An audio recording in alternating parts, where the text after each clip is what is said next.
We acknowledge the traditional owners and custodians of this land. We acknowledge the waterways, the land, the sky, and all who inhabit this place. country. We acknowledge Our ancestors. We acknowledge our elders. Who have gone before us. And those who stand for us today. We acknowledge our past And stand here for our future country.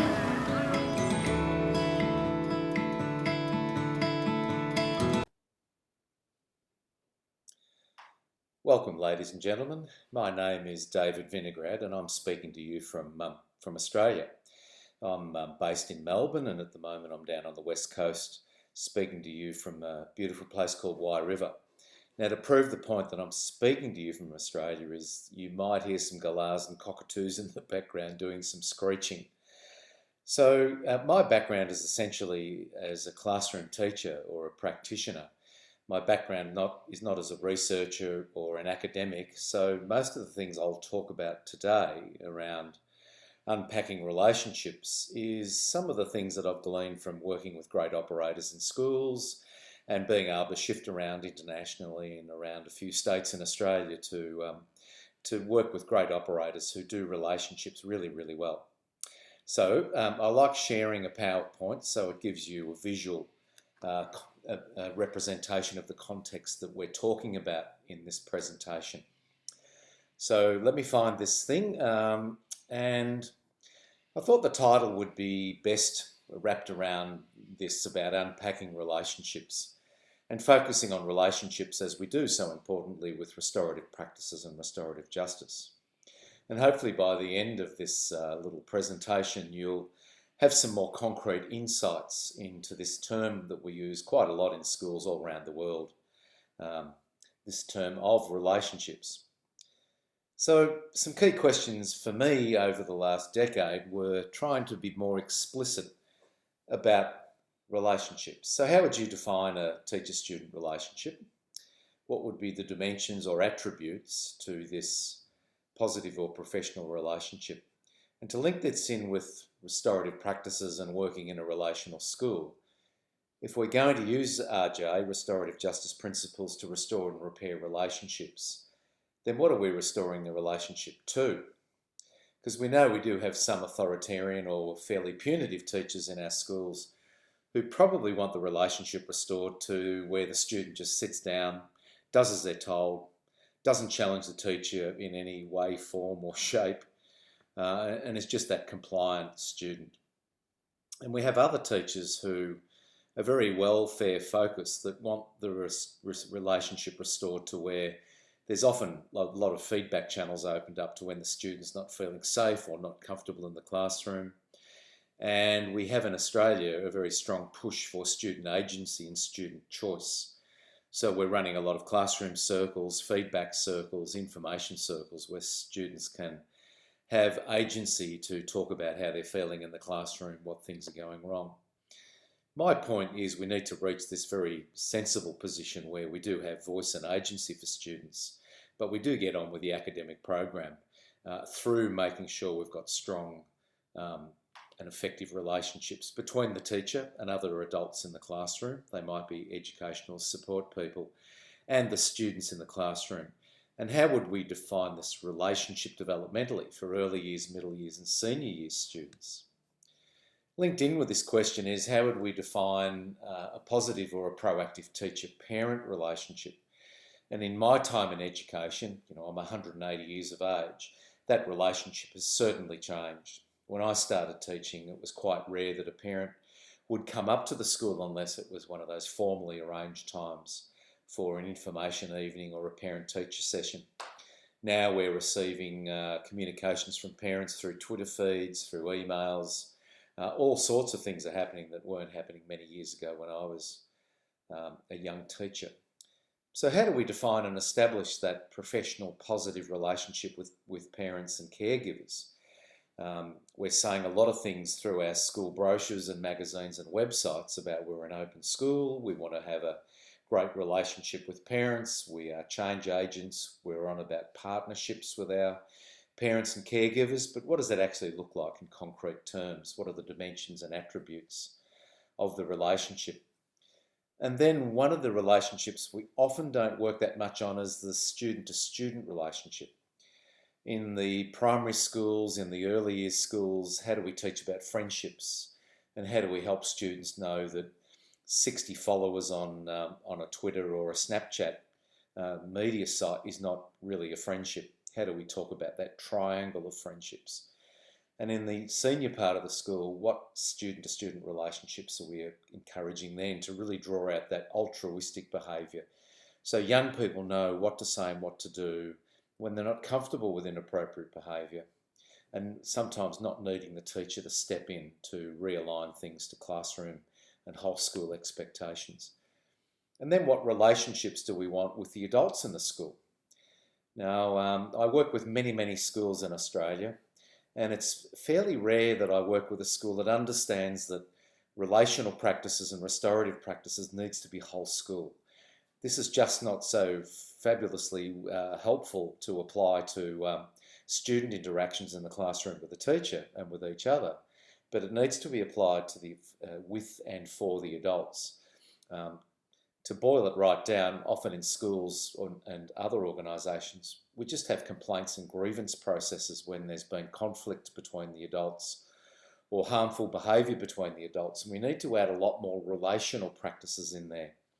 So we can include many things like mediation, arbitration, conciliation, negotiation, restoration and reparation to include that. And I would call the teacher-to-teacher relationship as an ADR, and not alternate dispute resolution, but appropriate dispute resolution.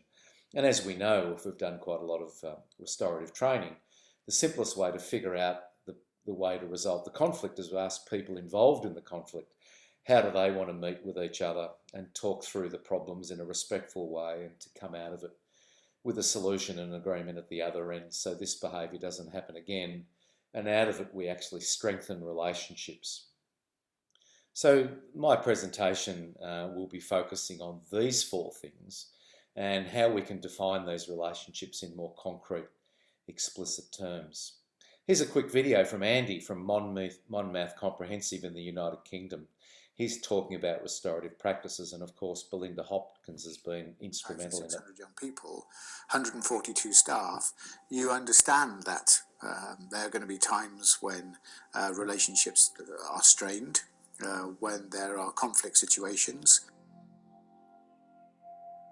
If there is a clear connection between your approach to learning, the ethos and culture of the school, the assemblies, your pause for thoughts in the morning, the way you're approaching personal and social education, then you have that dynamic connectivity, which actually changes young people's behaviours for the long term, rather than a short-term quick fix solution. So, the language you use to communicate is restorative and compassionate and non-violent. The teaching and learning has essential restorative elements to it. The curriculum is planned around young people's strengths and interests so that it raises their self-esteem and confidence in the ability to tell people what they're feeling and what they're thinking. And then the quality assurance and performance management of staff and so on is done in a very restorative way. And so the whole school is restorative, and that's the plan. Now that's a journey, and I would never be so arrogant as to say we're there and we've got it right. We are still learning, and it's a learning school. It's a listening school, it's a learning school, and but it's exciting. Fixed term exclusions have dropped by 75%. We haven't permanently excluded for 4 years.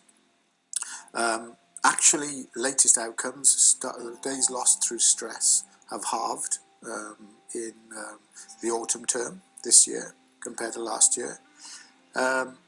Attendance has gone up by a percentage point, which is huge. We're at the highest attendance we've ever been. And the soft data of student well-being, you pick up by walking around the school, the corridors, break times, lunch times. As that journey progresses, you become more and more adept at building confidence and self-esteem in young people.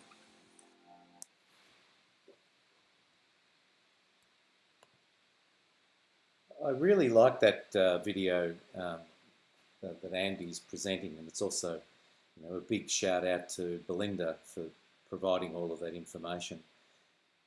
Because schools are very, very good at breaking down a philosophy or an approach to a toolbox or a simple set of steps. Now, I often show this video to schools and say, in the video, where did Andy talk about putting a lanyard around people's necks with a set of restorative practice questions? And when did Andy just refer to restorative practices as being a one-on-one teacher-student restorative chat, or a small group conference, or circles being run in classrooms around curriculum circles and problem-solving circles and celebration circles? Andy's talking about these 4 relationships across the school, where students are relating with the adults in the school, the adults with each other, and we can focus on all of these relationships in terms of what do we need to do in a preventative, pro-social way to get relationships right, so we don't have to spend all that time fixing and repairing relationships downstream. So I'll go back to my screen and continue on with some more elements to this. And I like breaking relationships across the school down to my hand of relationships, where we have a relationship with ourselves, the little pinky finger. And this is about our honesty, our integrity, looking after our own well-being, which is so important in schools now with our workload issues, etc. We've got a relationship with our students, and hopefully through this presentation we can define that a little more. We've got a relationship with our subject or our role or area of responsibility. We've got a relationship with the broader school community, the outside agencies, visitors coming into the school, etc. And we've got a relationship with our colleagues, whether it's our direct faculty colleagues, whether it's other teachers across the school, non-teaching staff, front office, gardeners, ground staff. It's all about relationships. And I think by choosing each of these, we can break it down into a very explicit context of what does it look like, sound like, and feel like across our school. So I've often found that, well, that's not a very respectful, that's a much more respectful photo to be having on my presentation. But we do make quite a lot of assumptions about relationships in our schools without being explicit enough. Some simple assumptions that I can think of are we expect students to come in through the school gate with a full repertoire of social skills to be able to operate in the classroom, in the playground, in the lockers and in the corridors. And for some students nowadays, that's not true. An assumption is that all teachers can build and develop healthy relationships with their students. Yet many of us really struggle with these relationships. We don't look forward to going to several classes. We're in the staff room dreading the next class. There's often 1 or 2 students we really find it hard to connect with. And I really love Rita Pearson's video on the TED Talk about connections and how every child needs a champion, and we all need to model that mutual respect. And some of us are absolutely brilliant at relationships, but we're not able to be explicit about that. We don't consciously or in a competent way do it deliberately, so we can't share those attributes and skills with other teachers. What are the assumptions parents make about the relationships that are happening at the school? In Australia, our relationships have had more boundaries put around them with child safety policies as a response from institutional abuse that's been happening. And we're learning all the time about the neuroscience of how a safe adult connection or an attachment is really important to the resilience of young people. And young people need safe, healthy relationships with each other to help them to be resilient, because it's often a supportive peer group that is one of the most protective things for young people. So a really interesting exercise at your school is to ask staff, what are the assumptions we all make about relationships, and how can we fill in those gaps a little bit to be more, to increase student outcomes in our classroom. And another question is, what are the relationships we're aiming for in our schools?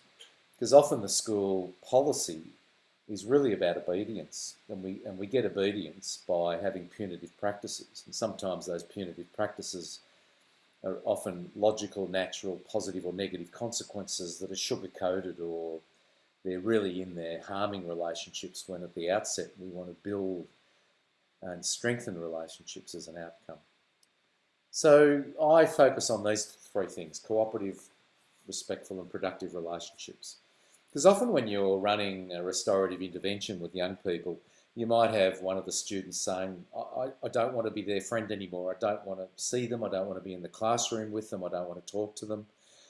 And as the adults, we massage a little bit and we might say, look, at our school you don't have to be friends, but you have to be friendly.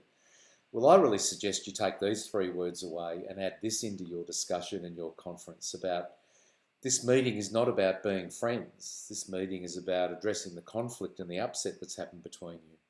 And the outcome that I'd like to achieve is where you're all cooperative, respectful and productive with each other. So what does respectful mean in our school if someone walks past and says hello? What's expected of you? And in the classroom, when you're sharing resources or you're working together, what's expected of you through that relationship?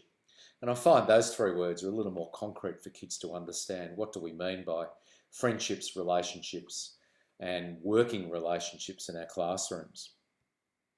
So this is a video I show my students quite a lot when we're talking about relationships, and I'll let you enjoy this one about our animal groups.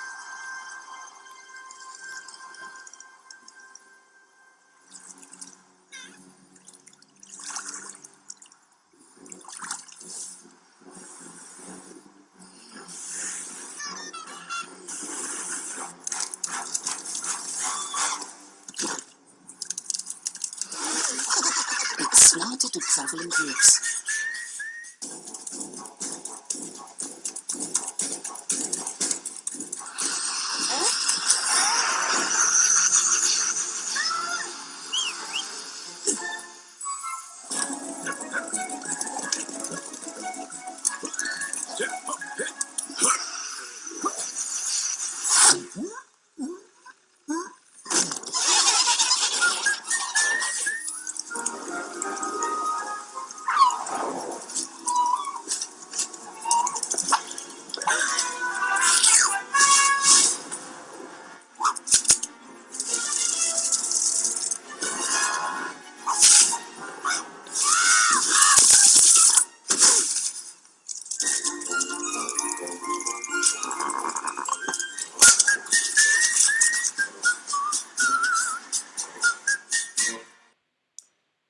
So I believe that advertisement was made for a Scandinavian public transport company, but it's a really clever video for students to watch, and then we can talk about how we're a strong learning community. We support each other, we stick up for each other, we've got boundaries around our behaviour.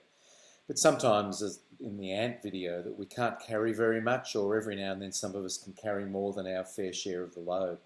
So it's really a nice video to talk about inclusion and diversity and tolerance. Another person who's influenced my work a little bit is Roland Barth, who was working in schools, and he talked about relationships in the schoolhouse. And he talks about 4 relationships, and I've added an extra finger to this diagram. He talks about how often we have a parallel play. We're like children in the sandbox, but we're not sharing the resources. And often we silo our schools or compartmentalise our classrooms, and we're not sharing best practice between classrooms. And that's a really important thing, because we know most of the best professional learning that happens is between colleagues, rather than wheeling out the expert for a student-free day or half day. And then he talks about adversarial relationships, where there might be performance bonuses or KPIs that people have to meet. And often people don't understand that schools are really about a collegial environment. It's got to be about sharing and exchanging resources. So if you're wanting the bonus, you're probably not going to share the great website or worksheet that you've developed that your kids are really engaged with. Then Barth talks about how we have congenial relationships. And the congenial relationship really focuses on the important things in schools, because schools are very personal. If you talk about someone's teaching practice, it's personal very, very quickly. So we need those congenial relationships which are around being social and sociable with each other. However, Bath talks about good schools becoming great schools where you need the strong collegial relationship. You can't have one without the other. You've got to have congenial relationships to begin with, where we talk about the social and emotional things, the friendships, the relationships, and then the collegial relationships are added to this, particularly around peer coaching, classroom observations, and professional practice that are included in that. The one I've added to is the little pinky finger, which is often sometimes we see in schools around people being neglectful. And it's often seen in the form of teachers believe their job is to teach the curriculum. They think that they just outsource their well-being to someone in the well-being department, or they outsource it to someone in discipline.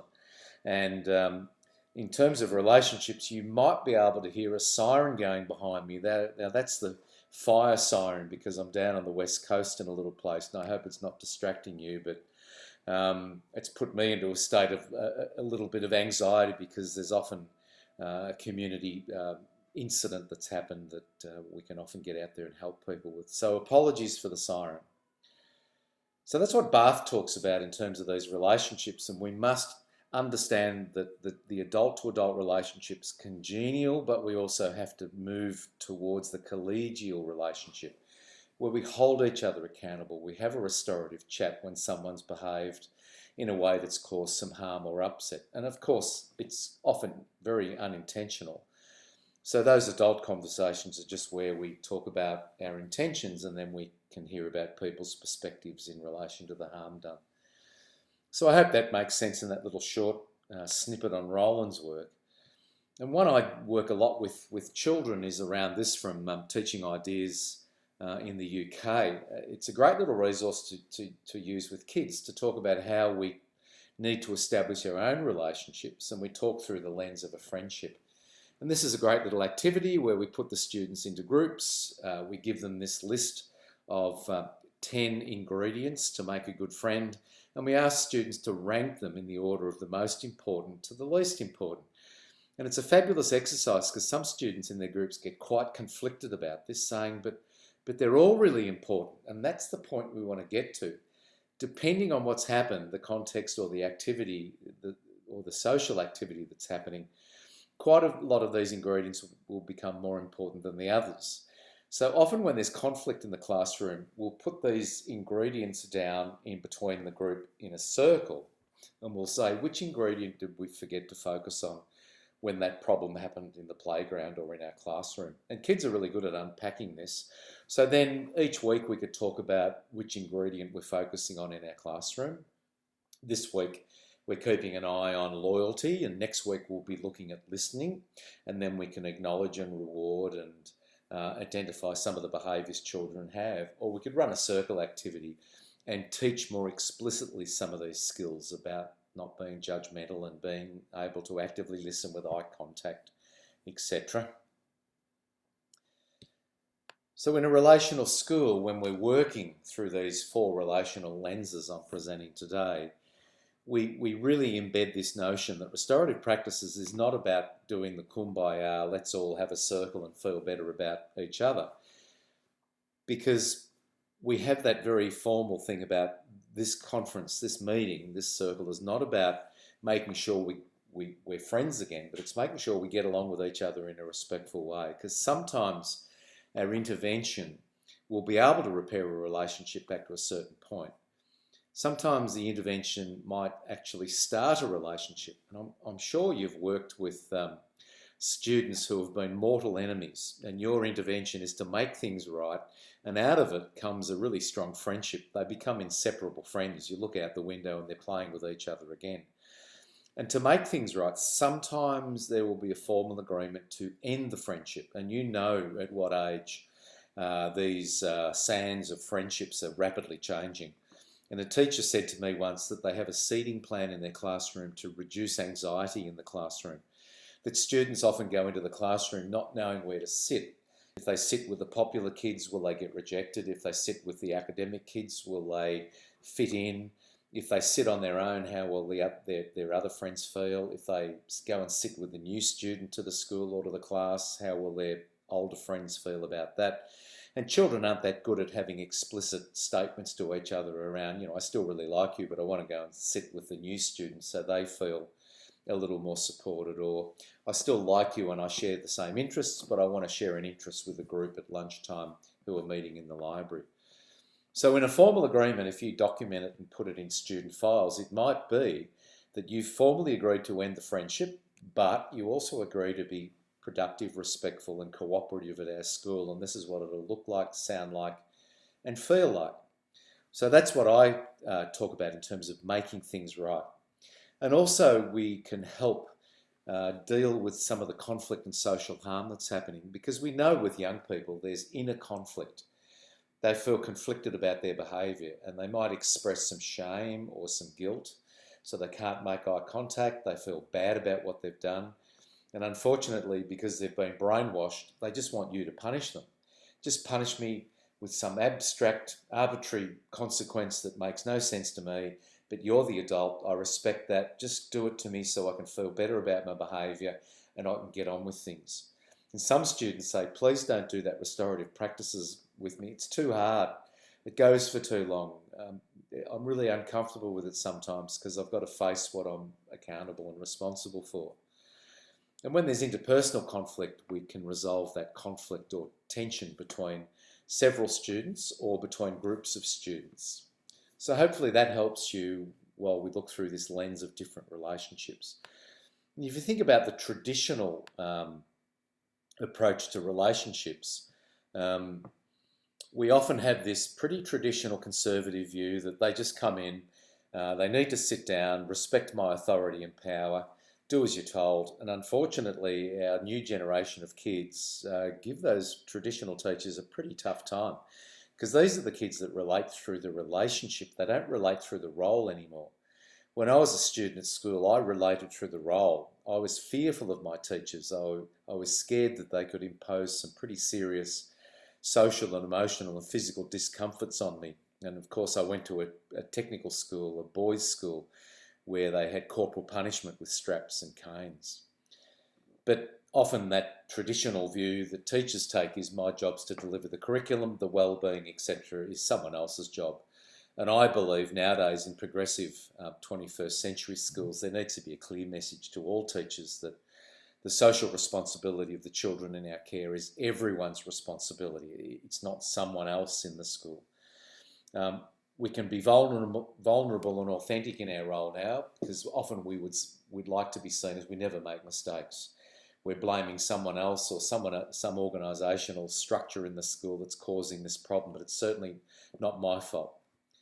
And we expect kids through that lens of they need to come in and be seen and not heard. Parents aren't helping them be compliant.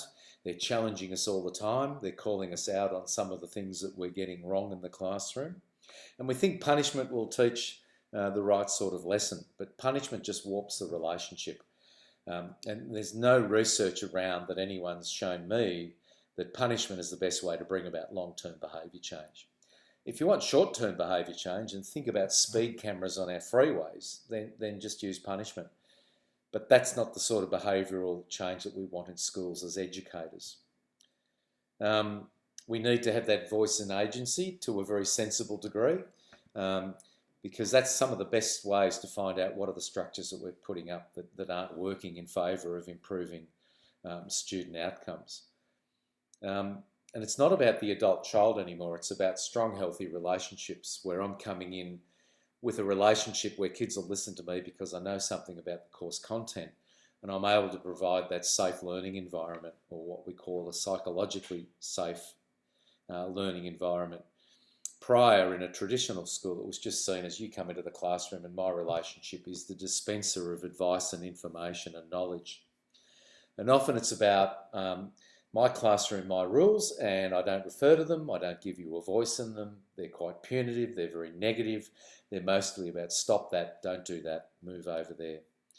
And the authority figure is what the teacher goes in and relates through, and unfortunately it causes a really high level of teacher stress nowadays, because the whole context of the relationship has changed. And as I said before, students relate through the role, in the old historical schools, where now they need to relate through the relationship.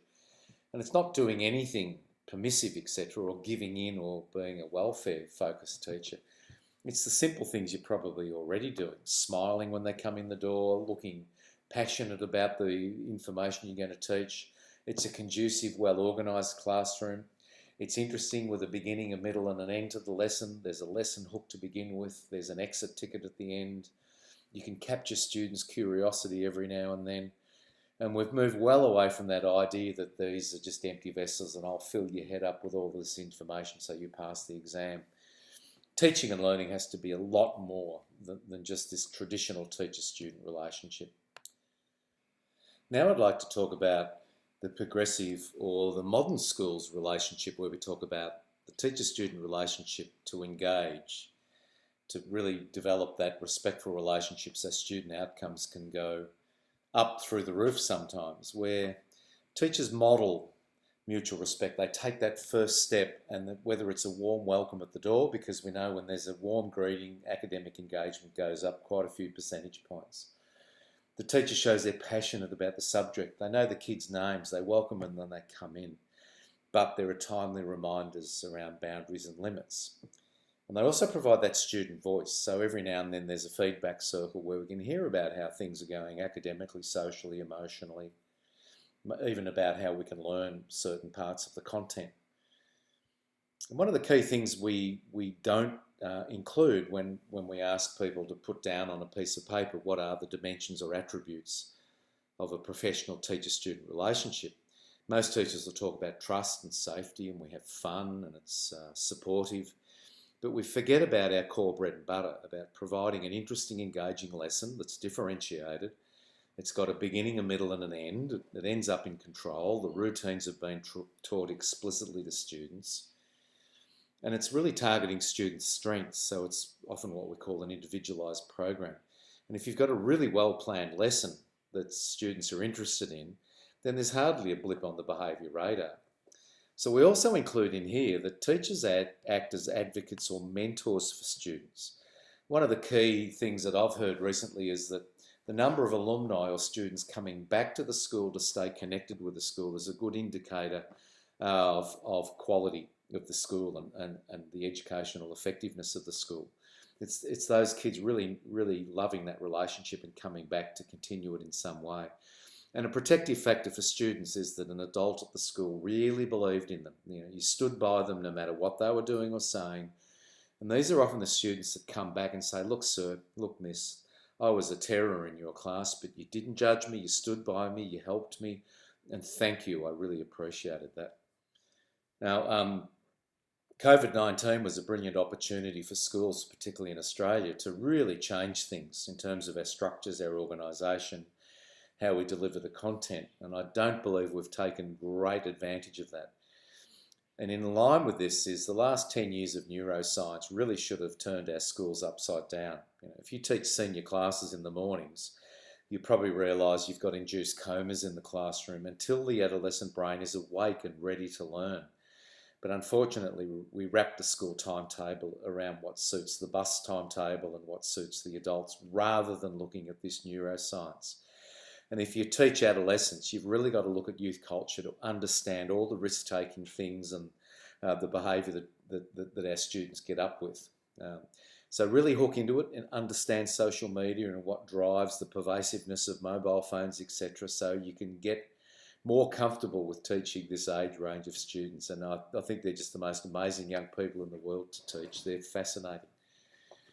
And one of the key things in schools is acknowledging that these relationships are our responsibility, that acknowledgement that positive relationships are a professional responsibility, not the principals, etc., and that we have that middle school model where students have less contact time with teachers to develop a relationship. And then when we do that, we take a personal interest in students. We can connect with kids in the playground, and we know that they've got a pet at home or what activity they do on the weekends, and then we have fun. We share positive moments.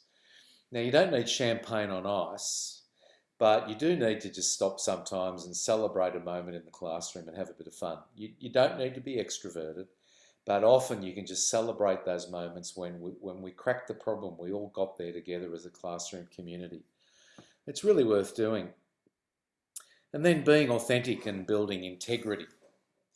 And that's where you can just go in and relate through the relationship. You don't have to go in and relate through the role, being that stern authoritarian. And if you can't spell chrysanthemum, ask someone in the classroom how to spell it. If you're not good at hooking up the data projector or the LCD tally, just ask a student to help you, and that'll actually work on those relationships.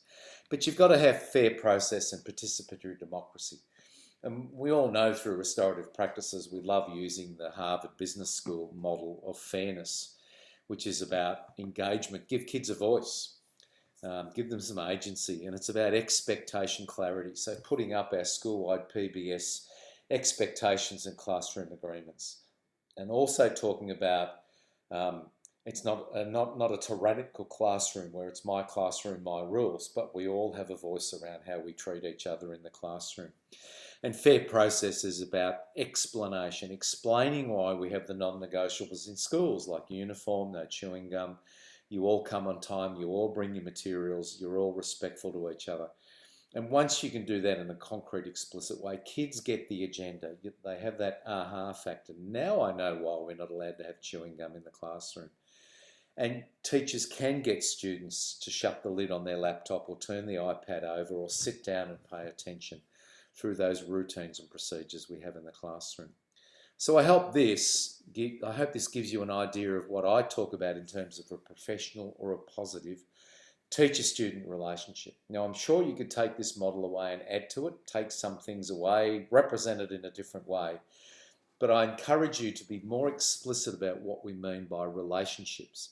And particularly if we're going to restore and repair a relationship in the wake of harmful behaviour, we can use these dimensions and attributes to say we need to repair the relationship back to this, where we're modelling mutual respect, we're an advocate for the student, we're still providing an engaging, interesting lesson. Let's put in that time to get relationships right, and being authentic and being vulnerable will bring about that integrity. You know, integrity for me means go into the classroom as the adult, then tell students what you're going to do, and then bring integrity to it by doing what you just said. And you understand clearly about the life of the classroom around corrections and consequences and what makes an effective consequence, and how you give prompts and hints and gestures, so you don't need to really go in all guns blazing. You can deal with things in a very least intrusive way, but you get relationships right in the beginning. As Andy said in the video from Monmouth Comprehensive School, you've got to get relationships right. The assemblies, the pauses for thoughts, the feel of the school. Restorative practices and relational schools are just not about trying to graft this restorative branch onto a punitive tree. And we're not using restorative practices as a consequence, but we're using relational practices across the whole school. I've done a little bit of surveying with students in classrooms, and I've asked them, what do you need from the relationship with the teachers and the adults in your classroom? What would you like to have happening in the classroom?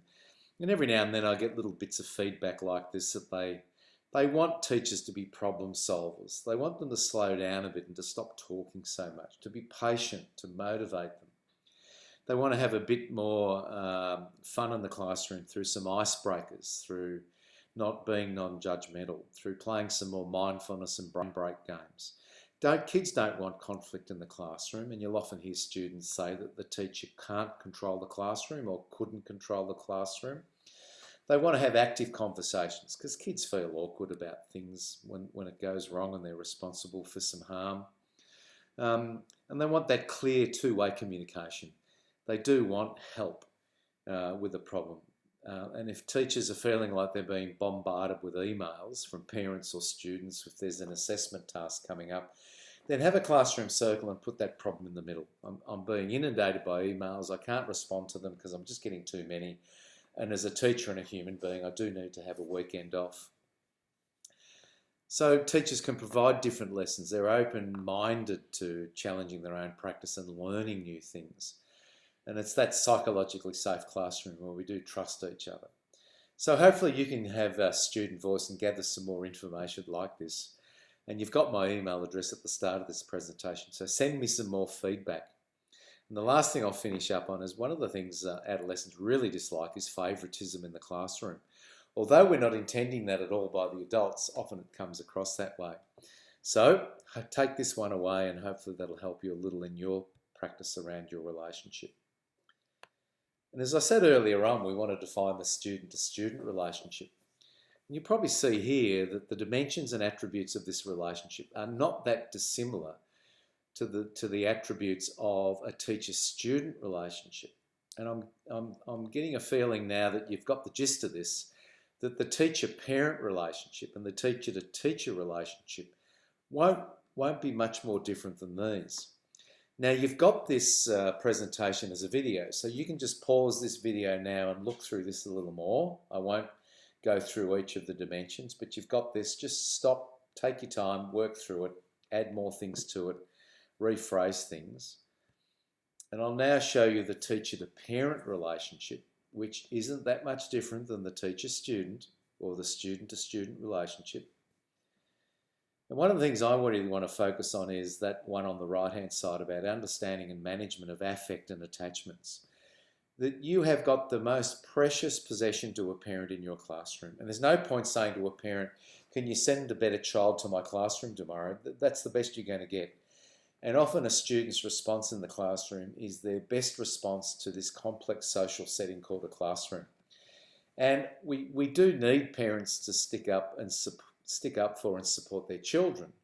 And often the parent is the last advocate for the child despite what they've done in the classroom.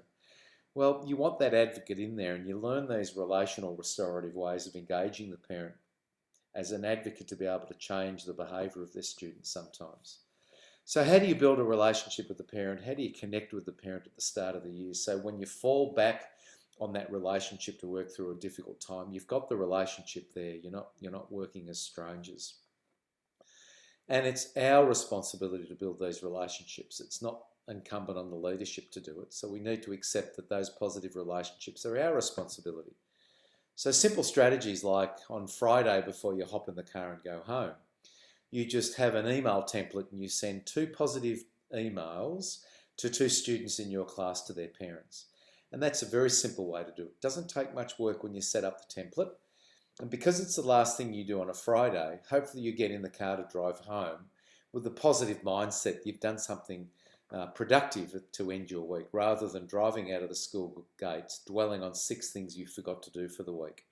And we know from positive psychology, you need about 3 weeks of practice to build that as a habit.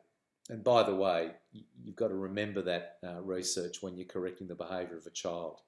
Often we give a child about 5 seconds to change their behaviour, and the research shows that we need to give a young person, sometimes a minimum of 3 weeks to change their behaviour, particularly when it's become quite entrenched. And the last one I'll talk about is a teacher-to-teacher relationship. What sort of relationships do you want in the schoolhouse between the adults? And you'll identify here that this isn't too dissimilar to the dimensions of all the other relationships. And you've got to teach your adults in the school some stuff around conflict resolution. Just having complaints and grievance processes, I don't believe, is the most constructive way sometimes to deal with conflict and tensions. It leaps to being adversarial too quickly.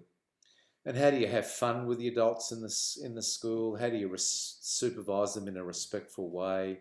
How do you open up classrooms so we can all be mentors and coaches with each other? And how do we set up these agreements and expectations so we can have a professional teacher-to-teacher relationship? So I often show this to teachers, and this is why relationships matter a lot. 1 minute, please.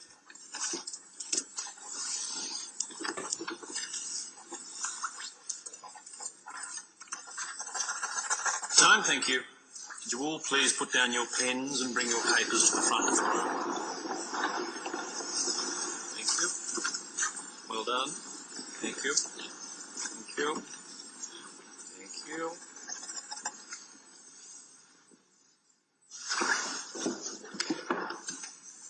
Oh, I'm sorry, you're too late.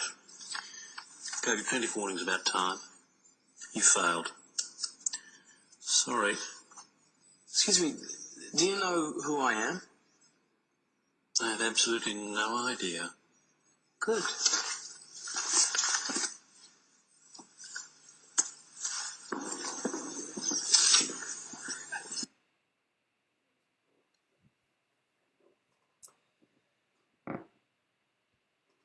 So that's a little bit of a brain break to just highlight why relationships matter. And when I work with teachers in schools, I really like using some of Charlie Pellerin's work from NASA, where Charlie was the CEO. They had the Hubble Space Telescope problem and then the Challenger disaster, and Charlie just said, we can't keep doing this. We need to have an inquiry. And they were expecting an engineering or a scientific response to why these problems happened.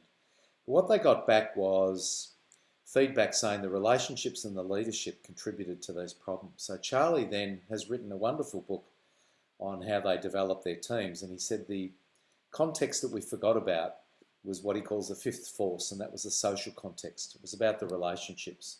They had contractors that were ducking for cover, going over budget over time.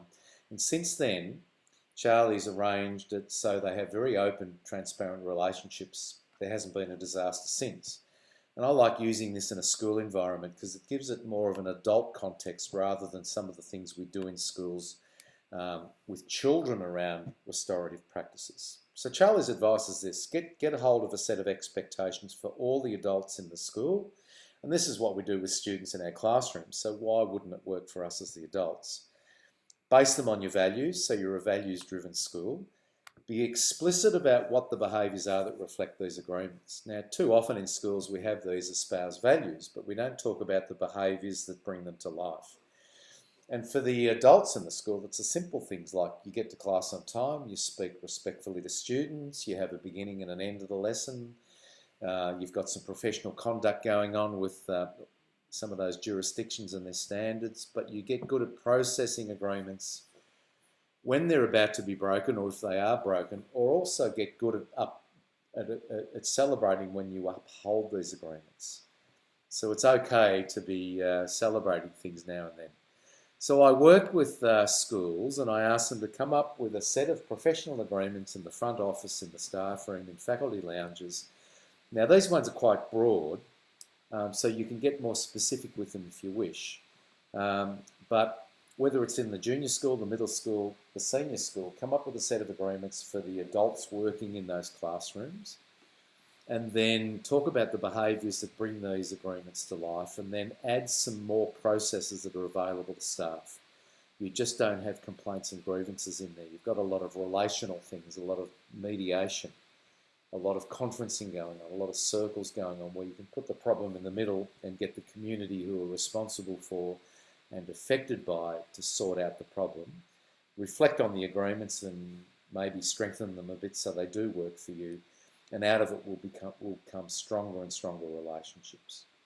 So once again, pause this video, take this away, bend it, twist it, shape it so it works for your workplace, but you've got to have some agreements about how we're going to treat each other. And I'm pretty sure most schools have a code of cooperation they've signed with their employer.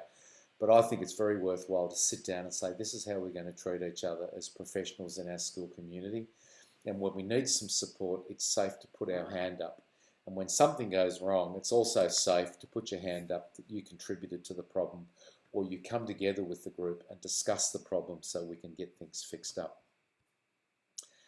Another organisation that's been really helpful in these journeys around defining relationships is the Search Institute, and they talk about developmental relationships. They've done a lot of studies with young people, and they've got these 5 dimensions or domains on what young people want in terms of their relationships. And these are lovely terms around expressing care, challenging growth, providing support, sharing power, and expanding possibilities. So you can get hold of the Search Institute and break these down and work in your school with these to work relationally. I really like them in the sense that they develop these rubrics and these little tables to be more explicit about what are the actions and definitions for these relationships, particularly around explaining those 5 elements. And you can take these into classrooms, you take them into staff rooms. It's just good information to show parents as well. And the thing I like is for teachers in schools, It's been broken down into a column for the adults, for the teachers, and if you've got youth leaders or student leaders in the school, these elements are then broken down into 55 different ways that we can share power, we can have healthy relationships in our schools. So once again, pause the video, go onto the Search Institute website, find more information, and use this as another tool or another approach to defining what we mean by positive professional relationships in our schools. So I hope there's been some information there that you can take away from this e-conference on relational schools. Hopefully there's some information there you can find where you can build and strengthen those relationships, and also when things go wrong, you've got some other strategies to repair and restore relationships when things go wrong. Below are my email details. I've got a website in Australia, and also there's my phone. So please feel free to contact me. You've got a copy of this presentation, and I hope you can take that away and develop it even further. And I'd love you to contact me and say, this workshop was pretty good, this was helpful, or provide me with some tips on how it could be better, particularly in getting rid of the sirens in the background or the screaming galahs. But thank you for allowing me to present some of this work, and I'd love to meet up with you face to face whenever we're working together in schools. So thank you, and I hope you have a wonderful conference and enjoy the rest of the presentations. So it's goodbye from me. Thank you. Bye-bye.